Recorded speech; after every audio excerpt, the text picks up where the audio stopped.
अगोदर आपल्याला काय करायचं आहे, स्वतःला शिस्त लावायची आहे. बरोबर आहे ना? आणि मग करिअर करायचं आहे. कारण तुम्ही करिअर केलं आणि तुम्हाला तुमच्या अंगात जर शिस्त राहिली नाही तर करिअर करून तरी काही उपयोग आहे का? ऑफिसला जाल तिथे बेशिस्तासारखं वागाल, बॉसवर ओरडाल, सामान अस्तव्यस्त राहील, चालेल का? फक्त बुद्धिमत्ता असं चालेल का?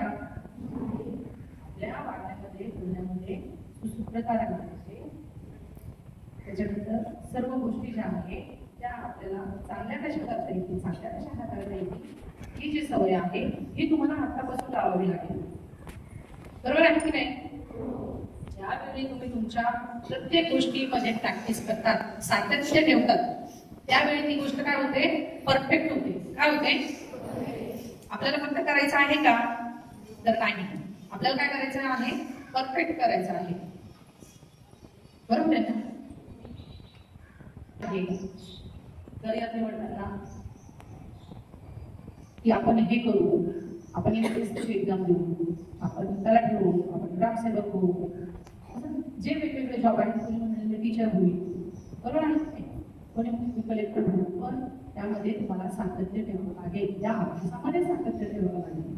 तर हो, एक एक्झाम झाली नाही, तुम्ही पास झाला, दुसरी झाली नाही पास झाला, तर हताश व्हायचं नाही. आपल्याला काय करायचं आहे, ते सतत सतत सतत करत राहायचं आहे.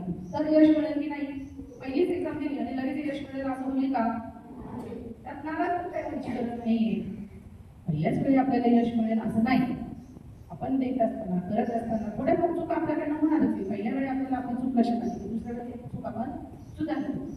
बरोबर आहे की नाही? बरं, आपण सर्वजणांनाच वाटतं आपण सर्व्हिसला लागलं पाहिजे, सर्वजण लागणार का? बरोबर आहे ना? त्यात जो हुशार असेल, जो परफेक्ट असेल, जो कंटिन्यू त्याची प्रॅक्टिस करत असेल, तोच व्यक्ती सर्व्हिसला लागेल तुमच्या याच्यामध्ये. म्हणजे परत